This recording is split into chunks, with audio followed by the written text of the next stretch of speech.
Example दिए हैं उन एग्जाम्पल को स्टडी करते हैं। तो देखते हैं एक्सरसाइज 5.1। इसका पहला नंबर क्वेश्चन ये है कि कुछ स्टेटमेंट गिवन है और ये कहता है स्टेटमेंट के बारे में बताइए, क्या ये स्टेटमेंट एपी की कंडीशन को फुलफिल करते हैं या नहीं करते हैं। पहला है the taxi fare after each kilometre when the fair is 15 rupees for first kilometre, यानी फर्स्ट किलोमीटर का फेयर क्या है, first kilometre fair this is 15 rupees, ठीक। एंड कॉन्जिक्यूटिव और उसके बाद each additional kilometre, additional kilometre charge ये कितना है 8 रुपीज पर किलोमीटर, ठीक है। 8 रुपीज पर किलोमीटर का चार्ज मुझे पे करना है। अब सपोज करिए मैंने ट्रेवल स्टार्ट करता हूं तो पहले नंबर पर यानी कि अगर मैं फर्स्ट किलोमीटर यानी 1 किलोमीटर कवर करता हूं तो मुझे 15 रुपीज देने हैं।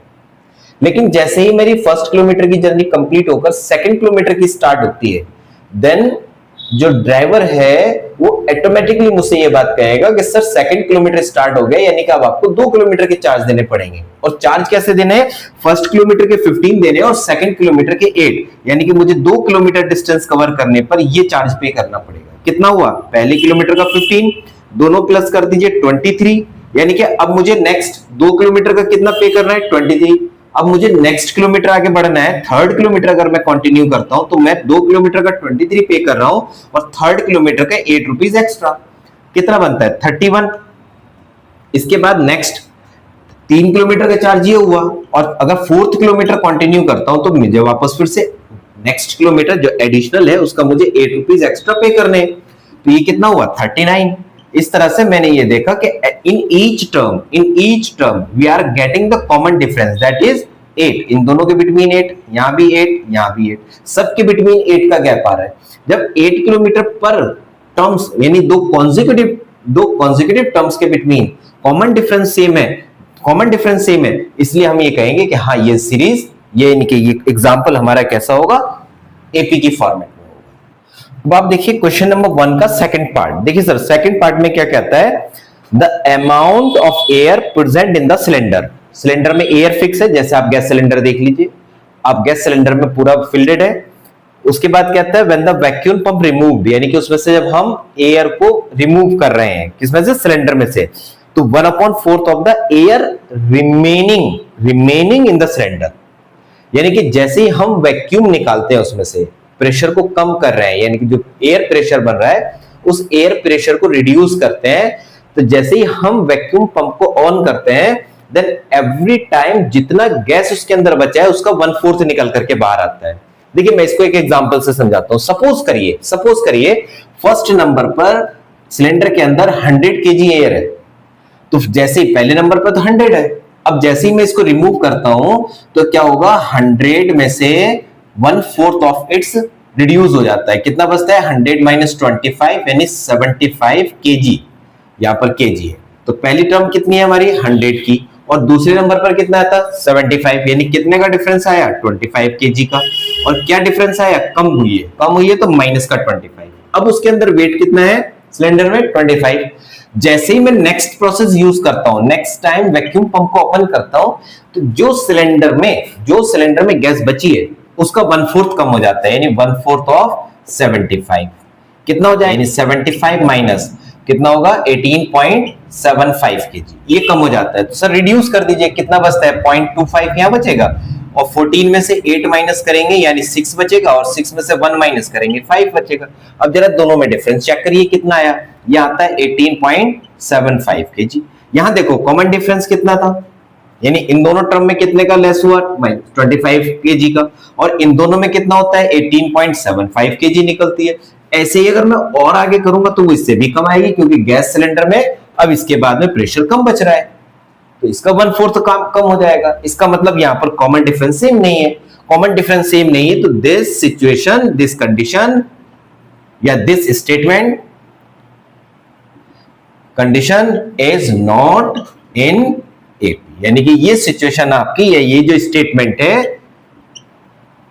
स्टेटमेंट है वो हमारा कैसा नहीं है, एपी की फॉर्मेट में नहीं होगा। देखिए थर्ड पार्ट देखिए इसका, थर्ड में क्या कहता है, the cost of digging a well एक कुआं खुदवा रहा है, वेल मतलब कुआं होता है, after every metre of digging when the cost of 150 rupees for the first metre.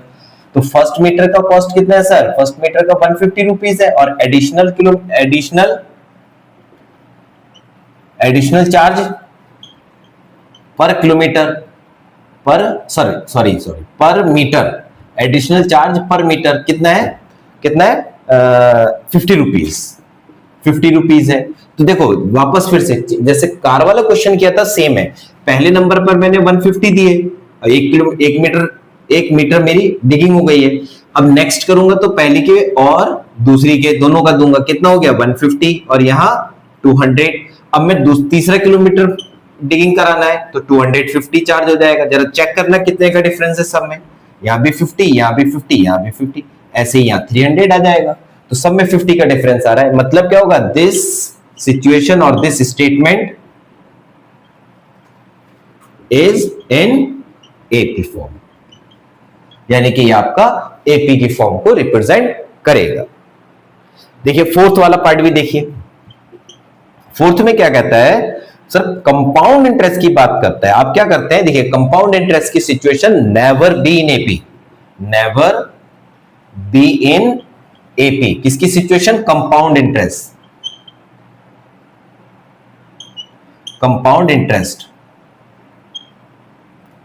कभी भी एपी में नहीं होगी। अब देखिए एक सिर्फ एक एग्जांपल दिया बुक के अंदर, और इसी साल दिस ईयर करंट ईयर में 24-25 में बोर्ड एग्जाम ने इसके ऊपर बहुत अच्छा क्वेश्चन दे दिया था, जिसको कोई बच्चा जल्दी से हिला नहीं पाया।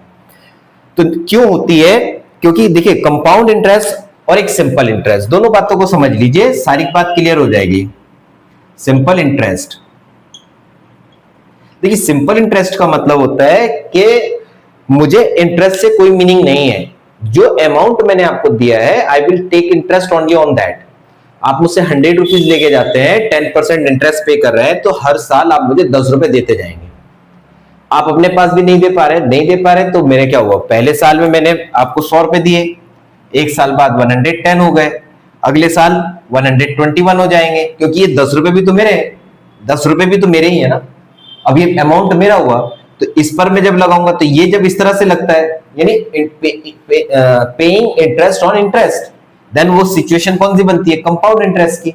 लेकिन यहां क्या है, मैंने 100 रुपए दिए, 10 रुपए टैक्स बना 110, और नेक्स्ट टाइम में फिर मैंने कहा भाई तुमने 100 रुपए लिए थे मेरे से, you should pay your interest only on 100 rupees, not on the 110, यानी कि फिर से 10 बनेंगे तो 120। देखिए ये सिचुएशन है सिंपल इंटरेस्ट की, ये सिचुएशन है कंपाउंड इंटरेस्ट की। देखिए एवरी ईयर जब आप पे नहीं कर पा रहे हैं तो कंपाउंड इंटरेस्ट इंक्रीज करता जाएगा, और जैसे ही कंपाउंड इंटरेस्ट इंक्रीज करता है तो हर साल उसके अंदर चेंजेस बढ़ते चले जाते हैं। इसलिए ये सिचुएशन एपी की नहीं होगी, और सिंपल इंटरेस्ट की सिचुएशन एपी की होती है। तो इसका मतलब देखिए जैसे ही मैंने शब्द पढ़ा कंपाउंड इंटरेस्ट, देन आई से दिस सिचुएशन या this statement never be in the form of AP.